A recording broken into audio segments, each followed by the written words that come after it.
मेरे प्यारे देशवासियों, नमस्कार। कोरोना के इस कालखंड में पूरी दुनिया अनेक परिवर्तनों के दौर से गुजर रही है। आज जब 2 गज की दूरी एक अनिवार्य जरूरत बन गई है, तो इसी संकट काल ने परिवार के सदस्यों को आपस में जोड़ने और करीब लाने का काम भी किया है। लेकिन इतने लंबे समय तक एक साथ रहना, कैसे रहना, समय कैसे बिताना, हर पल खुशी भरी कैसे हो, तो कई परिवारों को दिक्कतें आई। और उसका कारण था कि जो हमारी परंपराएं थे, जो परिवार में एक प्रकार से संस्कार सरिता के रूप में चलती थी, उसकी कमी महसूस हो रही है। ऐसा लग रहा है कि बहुत से परिवार हैं जहां से ये सब कुछ खत्म हो चुका है, और इसके कारण उस कमी के रहते हुए इस संकट के काल को बिताना भी परिवारों के लिए थोड़ा मुश्किल हो गया। और उसमें एक महत्वपूर्ण बात क्या थी? हर परिवार में कोई न कोई बुजुर्ग, बड़े व्यक्ति परिवार के कहानियां सुनाया करते थे और घर में नई प्रेरणा, नई ऊर्जा भर देते हैं। हमें जरूर एहसास हुआ होगा कि हमारे पूर्वजों ने जो विधाएं बनाई थी, वो आज भी कितनी महत्वपूर्ण है, और जब नहीं होती हैं तो कितनी कमी महसूस होती है। ऐसी ही एक विधा, जैसे मैंने कहा, कहानी सुनाने की कला, स्टोरी टेलिंग। साथियों, कहानियों का इतिहास उतना ही पुराना है जितनी की मानव सभ्यता। Where there is a soul, there is a story. कहानियां लोगों के रचनात्मक और संवेदनशील पक्ष को सामने लाती हैं, उसे प्रकट करती हैं। कहानी की ताकत को महसूस करना हो तो जब कोई माँ अपने छोटे बच्चों को सुलाने के लिए या फिर उसे खाना खिलाने के लिए कहानी सुना रही होती है, तब देखें। मैं अपने जीवन में बहुत लंबे अरसे तक एक परिव्राजक के रूप में रहा। घुमंत ही मेरी जिंदगी थी। हर दिन नया गांव, नए लोग, नए परिवार। लेकिन जब मैं परिवारों में जाता था तो मैं बच्चों से जरूर बात करता था, और कभी कभी बच्चों को कहता था कि चलो भाई मुझे कोई कहानी सुनाओ। तो मैं हैरान था। बच्चे मुझे कहते थे, नहीं अंकल, कहानी नहीं, हम चुटकुला सुनाएंगे। और मुझे भी वो यही कहते थे कि अंकल आप हमें चुटकुला सुनाओ। यानी उनको कहानी से कोई परिचय ही नहीं था। ज्यादातर उनकी जिंदगी चुटकुलों में समाहित हो गई थी। साथियों, भारत में कहानी कहने की या कहें किस्सा गोई की एक समृद्ध परंपरा रही है। हमें गर्व है कि हम उस देश के वासी हैं जहां हितोपदेश और पंचतंत्र की परंपरा रही है, जहां कहानियों में पशु पक्षियों और परियों की काल्पनिक दुनिया गढ़ी गई ताकि विवेक और बुद्धिमत्ता की बातों को आसानी से समझाया जा सके। हमारे यहाँ कथा की परंपरा रही है। ये धार्मिक कहानियां कहने की प्राचीन पद्धति है। इसमें कथाकालक्षेपम भी शामिल रहा है। हमारे यहाँ तरह तरह की लोक कथाएं प्रचलित हैं। तमिलनाडु और केरल में कहानी सुनाने की बहुत ही रोचक पद्धति है। इसे विल्लू पाठ कहा जाता है। इसमें कहानी और संगीत का बहुत ही आकर्षक सामंजस्य होता है। भारत में कठपुतली की जीवंत परंपरा भी रही है। इन दिनों साइंस और साइंस फिक्शन से जुड़ी कहानियां एवं कहानी कहने की विधा लोकप्रिय हो रही है। मैं देख रहा हूं कि कई लोग किस्सा गोई की कला को आगे बढ़ाने के लिए सराहनीय पहल कर रहे हैं। मुझे gaathastory.in जैसी वेबसाइट के बारे में जानकारी मिली, जिसे अमर व्यास बाकी लोगों के साथ मिलकर चलाते हैं। अमर व्यास IIM अहमदाबाद से MBA करने के बाद विदेशों में चले गए, फिर वापस आए। इस समय बेंगलुरु में रहते हैं और समय निकालकर कहानियों से जुड़ा इस प्रकार का रोचक कार्य कर रहे हैं। कई ऐसे प्रयास भी हैं जो ग्रामीण भारत की कहानियों को खूब प्रचलित कर रहे हैं। वैशाली व्यवहारे देशपांडे जैसे कई लोग हैं जो इसे मराठी में भी लोकप्रिय बना रहे हैं।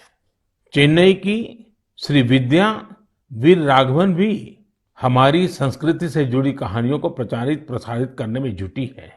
वहीं कथालय और the Indian story telling network नाम की दो वेबसाइट भी इस क्षेत्र में जबरदस्त कार्य कर रही हैं।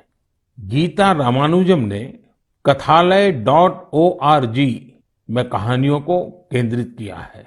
वहीं the Indian story telling network के जरिए भी अलग अलग शहरों के स्टोरी टेलर्स का नेटवर्क तैयार किया जा रहा है। बेंगलुरु में एक विक्रम श्रीधर है जो बापू से जुड़ी कहानियों को लेकर बहुत उत्साहित हैं। और भी कई लोग इस क्षेत्र में काम कर रहे होंगे। आप जरूर उनके बारे में सोशल मीडिया पर शेयर करें। आज हमारे साथ बेंगलुरु स्टोरी टेलिंग सोसाइटी की बहन अपर्णा अथरे और अन्य सदस्य जुड़े हैं। आइए उन्हीं से बात करते हैं और जानते हैं उनके अनुभव। हेलो। नमस्कार आदरणीय प्रधानमंत्री जी, कैसे हैं आप? मैं ठीक हूँ, आप कैसे हैं अपर्णा जी? बिल्कुल बढ़िया सर जी। सबसे पहले मैं बैंगलोर स्टोरी टेलिंग सोसाइटी की ओर से धन्यवाद देना चाहती हूँ कि आपने हमारे जैसे कलाकारों को इस मंच पे बुलाया है और बात कर रहे हैं। और मैंने सुना है कि आज तो शायद आपकी पूरी टीम भी आपके साथ बैठी हुई है। जी जी बिल्कुल बिल्कुल सर। तो अच्छा होगा कि आपकी टीम का परिचय करवा दें ताकि मन की बात के जो श्रोता है उनको परिचय हो जाए कि आप लोग कैसा बड़ा अभियान चला रहे हैं। सर, मैं अपर्णा अत्रेया हूँ। मैं 2 बच्चों की माँ हूँ, एक भारतीय वायुसेना के अफसर की बीवी हूँ और एक पैशनेट स्टोरी टेलर हूँ सर। स्टोरी टेलिंग की शुरुआत 15 साल पहले हुई थी जब मैं सॉफ्टवेयर इंडस्ट्री में काम कर रही थी। तब मैं CSR प्रोजेक्ट्स में वॉलंटरी काम करने के लिए जब गई थी, तब हजारों बच्चों को कहानियों की माध्यम से शिक्षा देने के मौका मिला। और ये कहानी जो मैं बता रही थी वो अपनी दादी माँ से सुनी थी। लेकिन जब कहानी सुनने वक्त मैं जो खुशी उन बच्चों में देखा, मैं क्या बोलूं आपको, कितनी मुस्कुराहट थी, कितनी खुशी थी। तो उसी समय मैंने तय किया कि स्टोरी टेलिंग मेरे जीवन का एक लक्ष्य होगा सर। आपकी टीम में और कौन है वहाँ? मेरे साथ हैं शैलजा संपत। नमस्कार सर। नमस्ते जी। मैं शैलजा संपत बात कर रही हूँ। मैं तो पहले टीचर थी, उसके बाद जब मेरे बच्चे बड़े हुए तब मैंने थिएटर में काम शुरू किया और फाइनली कहानियों को सुनाने में सबसे ज्यादा संतृप्त मिला। धन्यवाद। मेरे साथ सौम्या है। नमस्कार सर। नमस्ते जी। मैं हूँ सौम्या श्रीनिवासन। मैं एक साइकोलॉजिस्ट हूँ। मैं जो काम करती हूँ बच्चों और बड़े लोगों के साथ, उसमें मैं कहानियों के द्वारा मनुष्य के नव रसाओं को जगाने में कोशिश करती हूँ और उसके साथ चर्चे भी करती हूँ। ये मेरी लक्ष्य है, healing and transformative story telling.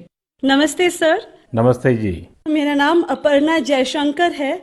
वैसे तो मेरे सौभाग्य है कि मैं अपनी नाना नानी और दादी के साथ इस देश के विभिन्न भागों में पली हूँ, इसीलिए रामायण, पुराणों और गीता की कहानियां मुझे विरासत में हर रात को मिलती थी। और बैंगलोर स्टोरी टेलिंग सोसाइटी जैसी संस्था है तो मुझे तो स्टोरी टेलर बनना ही था। मेरे साथ मेरे साथी लावण्या प्रसाद है। लावण्या जी नमस्ते। नमस्ते sir. I am an electrical engineer turned professional storyteller. Sir, I grew up listening to stories from my grandfather.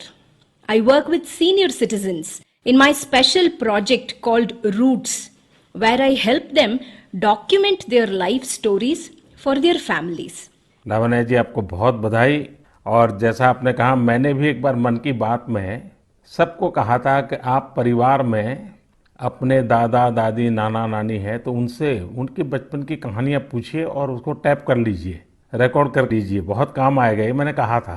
लेकिन मुझे अच्छा लगा कि एक तो आप सबने जो परिचय दिया अपना, उसमें भी आपकी कला, आपकी कम्युनिकेशन स्किल और बहुत ही कम शब्दों में बहुत ही बढ़िया ढंग से आपने अपना परिचय करवाया, इसलिए भी मैं आपको बधाई देता हूँ। Thank you sir, thank you.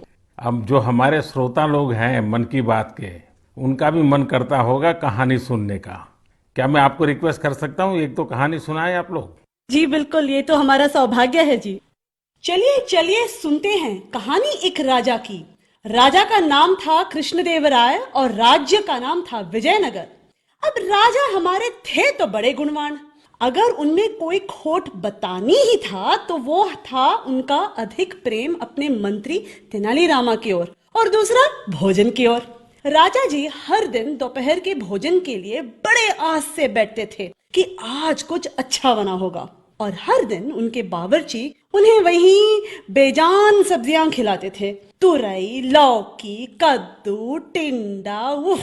ऐसे ही एक दिन राजा ने खाते खाते गुस्से में थाली फेंक दिया और अपने बावर्ची को आदेश दिया, या तो कल कोई दूसरा स्वादिष्ट सब्जी बनाना या फिर कल मैं तुम्हें सूली पे चढ़ा दूंगा। बावर्ची बेचारा डर गया। अब नई सब्जी के लिए वो कहाँ जाए? बावर्ची भागा भागा चला सीधे तेनालीरामा के पास और उसे पूरी कहानी सुनाई। सुनकर तेनालीरामा ने बावर्ची को उपाय दिया। अगले दिन राजा दोपहर के भोजन के लिए आए और बावर्ची को आवाज दिए, आज कुछ नया स्वादिष्ट बना है या मैं सूली तैयार कर दूं? डरे हुए बावर्ची ने झटपट से थाली सजाया और राजा के लिए गर्मा गर्म खाना परोसा। थाली में नई सब्जी थी। राजा उत्साहित हुए और थोड़ी सी सब्जी चखे। वाह, क्या सब्जी थी! ना तुरई की तरह फीकी थी, ना कद्दू की तरह मीठी थी। बावर्ची ने जो भी मसाला भून के कूट के डाला था, सब अच्छी तरह से चढ़ी थी। उंगलियां चाटते हुए संतुष्ट राजा ने बावर्ची को बुलाया और पूछा कि ये कौन सी सब्जी है, इसका नाम क्या है? जैसे सिखाया गया था वैसे ही बावर्ची ने उत्तर दिया, महाराज, ये मुकुटधारी बैंगन है। प्रभु, ठीक आप ही की तरह यह भी सब्जियों का राजा है और इसीलिए बाकी सब्जियों ने बैंगन को मुकुट पहनाया। राजा खुश हुए और घोषित किए, आज से हम यही मुकुटधारी बैंगन खाएंगे, और सिर्फ हम ही नहीं, हमारे राज्य में भी सिर्फ बैंगन ही बनेगा और कोई सब्जी नहीं बनेगी। राजा और प्रजा दोनों खुश थे। यानी पहले पहले तो सब खुश थे कि उन्हें नई सब्जी मिली है, लेकिन जैसे ही दिन बढ़ते गए सुर थोड़ा कम होता गया। एक घर में बैंगन भरता तो दूसरे के घर में बैंगन भाजा, एक के यहाँ कत्तिका सांबार तो दूसरे के यहाँ वांगी बात। एक ही बैंगन बेचारा कितना रूप धारण करे। धीरे धीरे राजा भी तंग आ गए। हर दिन वही बैंगन। और एक दिन ऐसे आया कि राजा ने बावर्ची को बुलाया और खूब डांटा, तुमसे किसने कहा कि बैंगन के सर में मुकुट है? इस राज्य में अब से कोई बैंगन नहीं खाएगा। कल से बाकी कोई भी सब्जी बनाना, लेकिन बैंगन मत बनाना। जैसे आपकी आज्ञा महाराज, कह के बावर्ची सीधा गया तेनालीरामा के पास। तेनालीरामा ने के पांव पड़ते हुए कहा कि मंत्री जी धन्यवाद, आपने हमारी प्राण बचा ली। आपके सुझाव की वजह से हम कोई भी सब्जी राजा जी को खिला सकते हैं। तेनालीरामा हंसते हुए कहा, वो मंत्री ही क्या जो राजा को खुश न रख सके। और इसी तरह राजा कृष्णदेवराय और मंत्री तेनालीरामा की कहानियां बनती रही और लोग सुनते रहे। धन्यवाद। आपने बात में इतनी एग्जैक्टनेस थी, इतनी बारीकियों को पकड़ा था। मैं समझता हूँ बच्चे बड़े जो भी सुनेंगे कई चीजों का स्मरण रखेंगे। बहुत बढ़िया ढंग से आपने बताया। और विशेष कोइंसिडेंस ऐसा है कि देश में पोषण माह चल रहा है और आपकी कथा भोजन से जुड़ी हुई है। और मैं जरूर ये जो स्टोरी टेलर्स आप लोग हैं और भी लोग हैं, हमें किस प्रकार से हमारे देश की नई पीढ़ी को हमारे महान महापुरुष, महान माताएं बहनें जो हो गई हैं, कथाओं के माध्यम से उनके साथ कैसे जोड़ा जाए। हम कथा शास्त्र को और अधिक कैसे प्रचारित करें, पॉपुलर करें और हर घर में अच्छी कथा कहना, अच्छी कथा बच्चों को सुनाना, ये जाने जीवन की बहुत बड़ी क्रेडिट हो। ये वातावरण कैसे बनाए, उस दिशा में हम सब ने मिलकर काम करना चाहिए। लेकिन मुझे बहुत अच्छा लगा आप लोगों से बात करने कर, और मैं आप सबको बहुत शुभकामनाएं देता हूं। धन्यवाद। धन्यवाद सर। कहानी के द्वारा संस्कार सरिता को आगे बढ़ाने वाली इन बहनों को हमने सुना। मैं जब उनसे फोन पे बात कर रहा था, इतनी लंबी बात थी, तो मुझे लगा कि मन की बात के समय की सीमा है, तो मेरे उनसे जो बातें हुई है वो सारी बातें मैं मेरे नरेंद्र मोदी ऐप पर अपलोड करूंगा। पूरी कथाएं जरूर वहां सुनिए। अभी मन की बात में तो मैंने उसका बहुत छोटा सा अंश ही आपके सामने प्रस्तुत किया है। मैं जरूर आपसे आग्रह करूंगा, परिवार में हर सप्ताह आप कहानियों के लिए कोई समय निकालिए। और ये भी कर सकते हैं कि परिवार के हर सदस्य को हर सप्ताह के लिए एक विषय तय करें। जैसे मानो करुणा है, संवेदनशीलता है, पराक्रम है, त्याग है, शौर्य है, कोई एक भाव। और परिवार के सभी सदस्य उस सप्ताह एक ही विषय पर सबके सब लोग कहानी ढूंढेंगे और परिवार के सब मिलकर के एक एक कहानी कहेंगे। आप देखिए परिवार में कितना बड़ा खजाना हो जाएगा, रिसर्च का कितना बढ़िया काम हो जाएगा, हर किसी को कितना आनंद आएगा और परिवार में एक नई प्राण, नई ऊर्जा आएगी। उसी प्रकार से हम एक काम और भी कर सकते हैं। मैं कथा सुनाने वाले सबसे आग्रह करूंगा, हम आजादी के 75 वर्ष मनाने जा रहे हैं। क्या हम हमारी कथाओं में पूरे गुलामी के कालखंड की जितनी प्रेरक घटनाएं हैं उनको कथाओं में प्रचारित कर सकते हैं? विशेषकर 1857 से 1947 तक हर छोटी मोटी घटना से हम हमारी नई पीढ़ी को कथाओं के द्वारा परिचित करा सकते हैं। मुझे विश्वास है कि आप लोग जरूर इस काम को करेंगे। कहानी कहने की ये कला देश में और अधिक मजबूत बने, और अधिक प्रचारित हो और सहज बने, इसलिए आओ हम सब प्रयास करें। मेरे प्यारे देशवासियों, आइए कहानियों की दुनिया से अब हम 7 समंदर पार चलते हैं। ये आवाज सुनिए। नमस्ते भाइयों और बहनों, मेरा नाम शेरू डमेले है। मैं वेस्ट अफ्रीका के एक देश माली से हूँ। मुझे फरवरी में भारत में विश्व के सबसे बड़े धार्मिक त्योहार कुंभ मेला में शामिल होने का अवसर मिला। मेरे लिए ये बहुत ज्यादा गर्व की बात है। मुझे कुंभ मेला में शामिल होकर बहुत अच्छा लगा और भारत के कल्चर को देखकर बहुत कुछ सीखने को मिला। मैं विनती करना चाहता हूँ कि हम लोगों को एक बार फिर भारत विजिट करने का अवसर दिया जाए ताकि हम और भारत के बारे में सीख सकें। नमस्ते। है ना मजेदार? तो ये थे माली के सेदू देम्बेले। माली भारत से दूर पश्चिम अफ्रीका का एक बड़ा और लैंडलॉक्ड देश है। सेदू देम्बेले माली के एक शहर कीटा के एक पब्लिक स्कूल में शिक्षक हैं। वे बच्चों को इंग्लिश, म्यूजिक और पेंटिंग, ड्राइंग पढ़ाते हैं, सिखाते हैं। लेकिन उनकी एक और पहचान भी है। लोग उन्हें माली के हिंदुस्तान का बाबू कहते हैं और उन्हें ऐसा कहलाने में बहुत गर्व की अनुभूति होती है। प्रत्येक रविवार को दोपहर बाद वे माली में 1 घंटे का रेडियो कार्यक्रम प्रस्तुत करते हैं। इस कार्यक्रम का नाम है Indian frequency on Bollywood songs. इसे वे पिछले 23 वर्षों से प्रस्तुत करते आ रहे हैं। इस कार्यक्रम के दौरान वे फ्रेंच के साथ साथ माली की लोक भाषा बमबारा में भी अपनी कमेंट्री करते रहे और बड़े नाटकीय ढंग से करते हैं। भारत के प्रति उनके मन में अगाध प्रेम है। भारत से उनके गहरे जुड़ाव की एक और वजह ये भी है कि उनका जन्म भी 15 अगस्त को हुआ था। सेदू जी ने 2 घंटे का एक और कार्यक्रम अब प्रत्येक रविवार रात 9 बजे शुरू किया है। इसमें वे बॉलीवुड की एक पूरी फिल्म की कहानी फ्रेंच और बमबारा में सुनाते हैं। कभी कभी किसी इमोशनल सीन के बारे में बात करते समय वे स्वयं भी और उनके श्रोता भी एक साथ रो पड़ते हैं। सेदू जी के पिता ने ही भारतीय संस्कृति से उनकी पहचान करवाई थी। उनके पिता सिनेमा थिएटर में काम करते थे और वहां भारतीय फिल्में भी दिखाई जाती थी। इस 15 अगस्त को उन्होंने हिंदी में एक वीडियो के माध्यम से भारत के लोगों को स्वतंत्रता दिवस की शुभकामनाएं दी थी। आज उनके बच्चे भारत का राष्ट्रगान आसानी से गाते हैं। आप ये दोनों वीडियो जरूर देखें और उनके भारत प्रेम को महसूस करें। सेदू जी ने जब कुंभ का दौरा किया था और उस समय वे उस डेलीगेशन का हिस्सा थे जिससे मैं मिला था। भारत के लिए उनका इस प्रकार का जुनून, स्नेह और प्यार वाकई हम सब के लिए गर्व की बात है।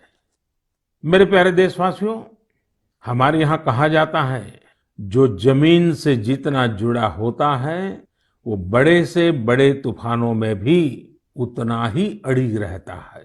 कोरोना के इस कठिन समय में हमारा कृषि क्षेत्र, हमारा किसान इसका जीवंत उदाहरण है। संकट के इस काल में भी हमारे देश के कृषि क्षेत्र ने फिर अपना दमखम दिखाया है। साथियों, देश का कृषि क्षेत्र, हमारे किसान, हमारे गांव आत्मनिर्भर भारत का आधार है। ये मजबूत होंगे तो आत्मनिर्भर भारत की नींव मजबूत होगी। बीते कुछ समय में इन क्षेत्रों ने खुद को अनेक बंदिशों से आजाद किया है, अनेक मिथकों को तोड़ने का प्रयास किया है। मुझे कई ऐसे किसानों की चिट्ठियां मिलती हैं, किसान संगठनों से मेरी बात होती है, जो बताते हैं कि कैसे खेती में नए नए आयाम जुड़ रहे हैं, कैसे खेती में बदलाव आ रहा है। जो मैंने उनसे सुना है, जो मैंने औरों से सुना है, मेरा मन करता है आज मन की बात में उन किसानों की कुछ बातें जरूर आपको बताऊं। हरियाणा के सोनीपत जिले के हमारे एक किसान भाई रहते हैं, उनका नाम है श्री कंवर चौहान। उन्होंने बताया है कि कैसे एक समय था जब उन्हें मंडी से बाहर अपने फल और सब्जियां बेचने में बहुत दिक्कत आती थी। अगर वो मंडी से बाहर अपने फल और सब्जियां बेचते थे तो कई बार उनके फल, सब्जी और गाड़ियां तक जब्त हो जाती थी। लेकिन 2014 में फल और सब्जियों को एपीएमसी एक्ट से बाहर कर दिया गया। इसका उन्हें और आसपास के साथी किसानों को बहुत फायदा हुआ। 4 साल पहले उन्होंने अपने गांव के साथी किसानों के साथ मिलकर एक किसान उत्पादक समूह की स्थापना की। आज गांव के किसान स्वीट कॉर्न और बेबी कॉर्न की खेती करते हैं। उनके उत्पाद आज दिल्ली की आजादपुर मंडी, बड़ी रिटेल चेन तथा 5 स्टार होटलों में सीधे सप्लाई हो रहे हैं। आज गांव के किसान स्वीट कॉर्न और बेबी कॉर्न की खेती से 2.5 से 3 लाख प्रति एकड़ सालाना कमाई कर रहे हैं। इतना ही नहीं, इसी गांव के 60 से अधिक किसान नेट हाउस बनाकर, पॉली हाउस बनाकर टमाटर, खीरा, शिमला मिर्च, इसकी अलग अलग वैरायटी का उत्पादन करके हर साल प्रति एकड़ 10 से 12 लाख रुपए तक की कमाई कर रहे हैं। जानते हैं इन किसानों के पास क्या अलग है? अपने फल सब्जियों को कहीं पर भी किसी को भी बेचने की ताकत है, और ये ताकत ही उनकी इस प्रगति का आधार है। अब यही ताकत देश के दूसरे किसानों को भी मिली है। फल सब्जियों के लिए ही नहीं, अपने खेत में वो जो पैदा कर रहे हैं, धान, गेहूं, सरसों, गन्ना जो उगा रहे हैं, उसको अपनी इच्छा के अनुसार जहां ज्यादा दाम मिले वहीं पर बेचने की अब उनको आजादी मिल गई है। साथियों, 3-4 साल पहले ही महाराष्ट्र में फल और सब्जियों को एपीएमसी के दायरे से बाहर किया गया था। इस बदलाव ने कैसे महाराष्ट्र के फल और सब्जी उगाने वाले किसानों की स्थिति बदली, इसका उदाहरण है Shri Swami Samarth farmers producer company limited. एक किसानों का समूह है। पुणे और मुंबई में किसान साप्ताहिक बाजार खुद चला रहे हैं। इन बाजारों में लगभग 70 गांवों के 4,500 किसानों का उत्पाद सीधे बेचा जाता है, कोई बिचौलिया नहीं। ग्रामीण युवा सीधे बाजार में खेती और बिक्री की प्रक्रिया में शामिल होते हैं। इसका सीधा लाभ किसानों को होता है, गांव के नौजवानों को रोजगार में होता है। एक और उदाहरण तमिलनाडु के थेनी जिले का है। यहाँ पर है तमिलनाडु केला फार्मर प्रोड्यूस कंपनी। ये फार्मर प्रोड्यूस कंपनी कहने को तो कंपनी है, हकीकत में ये किसानों ने मिलकर के अपना एक समूह बनाया है। बड़ा लचीली व्यवस्था है और वो भी 5-6 साल पहले बनाया है। इस किसान समूह ने लॉकडाउन के दौरान आसपास के गांवों से सैकड़ों मीट्रिक टन सब्जियां, फलों और केले की खरीद की और चेन्नई शहर को सब्जी कॉम्बो किट दिया। आप सोचिए कितने नौजवानों को उन्होंने रोजगार दिया। और मजा ये है कि बिचौलियों न होने के कारण किसान को भी लाभ हुआ, उपभोक्ता को भी लाभ हुआ। ऐसा ही एक लखनऊ का किसानों का समूह है। उन्होंने नाम रखा है इरादा फार्मर प्रोड्यूसर। इन्होंने भी लॉकडाउन के दौरान किसानों के खेतों से सीधे फल और सब्जियां ली और सीधे जाकर के लखनऊ के बाजारों में बेची। बिचौलियों से मुक्ति हो गई और मन चाहे उतने दाम उन्होंने प्राप्त किए। साथियों, गुजरात में बनासकांठा के रामपुरा गांव में इस्माइल भाई करके एक किसान है। उनकी कहानी भी बहुत दिलचस्प है। इस्माइल भाई खेती करना चाहते थे, लेकिन अब जैसी ज्यादातर सोच बन गई है, उनके परिवार को भी लगता था कि इस्माइल भाई ये कैसी बात कर रहे हैं। इस्माइल भाई के पिता खेती करते थे, लेकिन इसमें उनको अक्सर नुकसान ही होता था। तो पिताजी ने मना भी किया, लेकिन परिवार वालों के मना करने के बावजूद इस्माइल भाई ने तय किया कि वो तो खेती ही करेंगे। इस्माइल भाई ने सोच लिया था कि खेती घाटे का सौदा है। वही सोच और स्थिति दोनों को बदल कर दिखाएंगे। उन्होंने खेती शुरू की, लेकिन नए तरीकों से, इनोवेटिव तरीके से। उन्होंने ड्रिप से सिंचाई करके आलू की खेती शुरू की और आज उनके आलू एक पहचान बन गए हैं। वो ऐसे आलू उगा रहे हैं जिनकी क्वालिटी बहुत ही अच्छी होती है। इस्माइल भाई ये आलू सीधे बड़ी बड़ी कंपनियों को बेचते हैं। बिचौलियों का नामो निशान नहीं, और परिणाम अच्छा मुनाफा कमा रहे हैं। अब तो उन्होंने अपने पिता का सारा कर्जा भी चुका दिया है। और सबसे बड़ी बात जानते हैं, इस्माइल भाई आज अपने इलाके के सैकड़ों और किसानों की भी मदद कर रहे हैं। उनकी भी जिंदगी बदल रहे हैं। साथियों, आज की तारीख में खेती को हम जितना आधुनिक विकल्प देंगे, उतना ही वो आगे बढ़ेगी। उसमें नए नए तौर तरीके आएंगे, नए इनोवेशंस जोड़ेंगे। मणिपुर के रहने वाली विजय शांति एक नए इनोवेशन के चलते खूब चर्चा में है। उन्होंने कमल की नाल से धागा बनाने का स्टार्टअप शुरू किया है। आज उनके इनोवेशन के चलते कमल की खेती और टेक्सटाइल में एक नया ही रास्ता बन गया है। मेरे प्यारे देशवासियों, मैं आपको अतीत के एक हिस्से में ले जाना चाहता हूँ। 101 साल पुरानी बात है। 1919 का साल था। अंग्रेजी हुकूमत ने जलियांवाला बाग में निर्दोष लोगों का कत्लेआम किया था। इस नरसंहार के बाद एक 12 साल का लड़का उस घटना स्थल पर गया।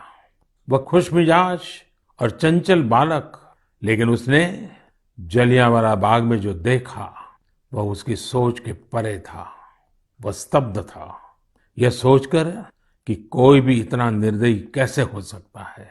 वह मासूम गुस्से की आग में जलने लगा था। उसी जलियांवाला बाग में उसने अंग्रेजी शासन के खिलाफ लड़ने की कसम खाई। क्या आपको पता चला कि मैं किसकी बात कर रहा हूं? हाँ, मैं शहीद वीर भगत सिंह की बात कर रहा हूं। कल 28 सितंबर को हम शहीद वीर भगत सिंह की जयंती मनाएंगे। मैं समस्त देशवासियों के साथ साहस और वीरता की प्रतिमूर्ति शहीद वीर भगत सिंह को नमन करता हूं। क्या आप कल्पना कर सकते हैं, एक हुकूमत जिसका दुनिया के इतने बड़े हिस्से पर शासन था, इसके बारे में कहा जाता था कि उनके शासन में सूर्य कभी अस्त नहीं होता। इतनी ताकतवर हुकूमत एक 23 साल के युवक से भयभीत हो गई थी। शहीद भगत सिंह पराक्रमी होने के साथ साथ विद्वान भी थे, चिंतक थे। अपने जीवन की चिंता किए बगैर भगत सिंह और उनके क्रांतिवीर साथियों ने ऐसे साहसिक कार्यों को अंजाम दिया जिनका देश की आजादी में बहुत बड़ा योगदान रहा। शहीद वीर भगत सिंह के जीवन का एक और खूबसूरत पहलू यह है कि वे टीम वर्क के महत्व को बखूबी समझते थे।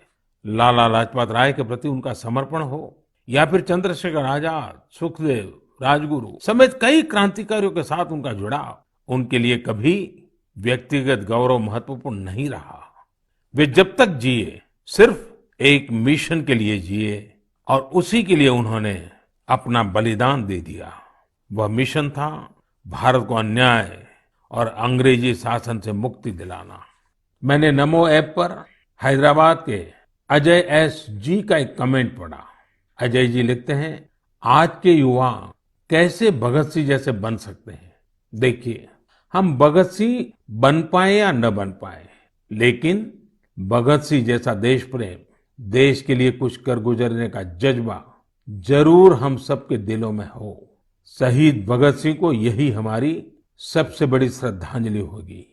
4 साल पहले लगभग यही समय था जब सर्जिकल स्ट्राइक के दौरान दुनिया ने हमारे जवानों के साहस, शौर्य और निर्भीकता को देखा था।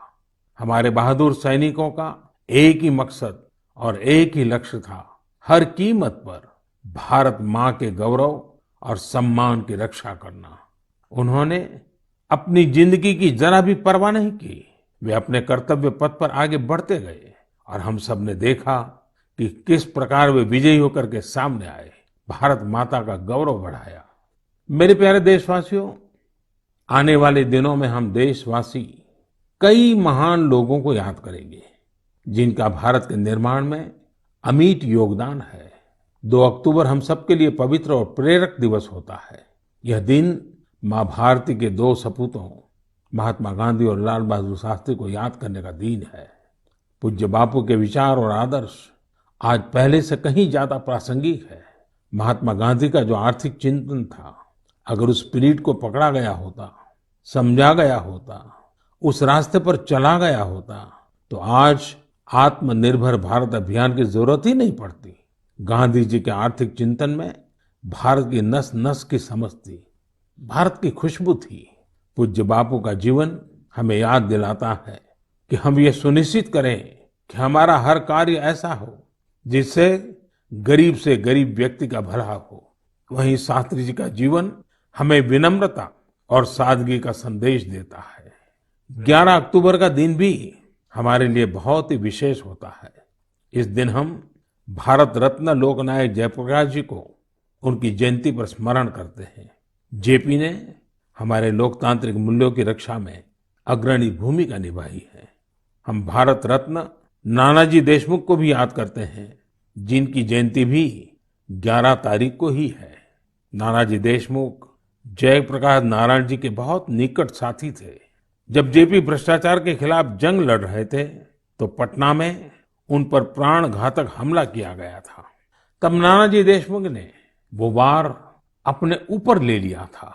इस हमले में नानाजी को काफी चोट आई थी, लेकिन जेपी का जीवन बचाने में वो कामयाब रहे थे। इस 12 अक्टूबर को राजमाता विजयाराजे सिंधिया जी की भी जयंती है। उन्होंने अपना पूरा जीवन लोगों की सेवा में समर्पित कर दिया। वे एक राज परिवार से थी। उनके पास संपत्ति, शक्ति और दूसरे संसाधनों की कोई कमी नहीं थी, लेकिन फिर भी उन्होंने अपना जीवन एक माँ की तरह वात्सल्य भाव से जन सेवा के लिए खपा दिया। उनका हृदय बहुत उदार था। इस 12 अक्टूबर को उनके जन्म शताब्दी वर्ष के समारोह का समापन दिवस होगा। और आज जब मैं राजमाता जी की बात कर रहा हूँ तो मुझे भी एक बहुत ही भावुक घटना याद आती है। वैसे तो उनके साथ बहुत सालों तक काम करने का मौका मिला, कई घटना है, लेकिन मेरा मन करता है मैं आज एक घटना का जरूर जिक्र करूं। कन्याकुमारी से कश्मीर हम एकता यात्रा लेकर के निकले थे। डॉक्टर मुरली मनोहर जोशी जी के नेतृत्व में यात्रा चल रही थी। दिसंबर जनवरी कड़ाके के ठंड के दिन थे। हम रात को करीब 12-1 बजे मध्य प्रदेश ग्वालियर के पास शिवपुरी पहुंचे। निवास स्थान पर जाकर के, क्योंकि दिन भर की थकान होती थी, नहा धो करके सोते थे और सुबह की तैयारी कर लेते थे। करीब 2 बजे होंगे, मैं नहा धो करके सोने की तैयारी कर रहा था तो दरवाजा किसी ने खटखटाया। मैंने दरवाजा खोला तो राजमाता साहब सामने खड़ी थी। कड़ाके की ठंड के दिन और राजमाता साहब को देख करके मैं हैरान था। मैंने माँ को प्रणाम किया। मैंने कहा, माँ आधी रात में? उन्होंने कहा, नहीं बेटा, आप ऐसा करो मोदी जी, दूध पी लीजिए, ये गर्म दूध पी करके ही सो जाइए। हल्दी वाला दूध खुद लेकर के आई। और लेकिन जब दूसरे दिन मैंने देखा तो वो सिर्फ मुझे नहीं, हमारी यात्रा की व्यवस्था में जो 30-40 लोग थे, उसमें ड्राइवर भी थे और भी कार्यकर्ता थे, हर एक के कमरे में जाकर के खुद ने रात को 2 बजे सबको दूध पिलाया। माँ का प्यार क्या होता है, वात्सल्य क्या होता है, उस घटना को मैं कभी नहीं भूल सकता हूँ। यह हमारा सौभाग्य है कि ऐसे महान विभूतियों ने हमारी धरती को अपने त्याग और तपस्या से सींचा है।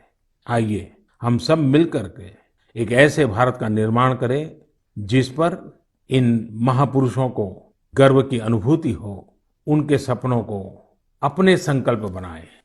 मेरे प्यारे देशवासियों, कोरोना के इस कालखंड में मैं फिर एक बार आपको याद कराऊंगा, मास्क अवश्य रखें, फेस कवर के बिना बाहर न जाएं, 2 गज की दूरी का नियम आपको भी बचा सकता है, आपके परिवार को भी बचा सकता है। ये कुछ नियम हैं, इस कोरोना के खिलाफ लड़ाई के हथियार हैं, हर नागरिक के जीवन को बचाने के मजबूत साधन है। और हम न भूलें, जब तक दवाई नहीं तब तक ढिलाई नहीं। आप स्वस्थ रहें, आपका परिवार स्वस्थ रहे, इसी शुभकामनाओं के साथ बहुत बहुत धन्यवाद। नमस्कार।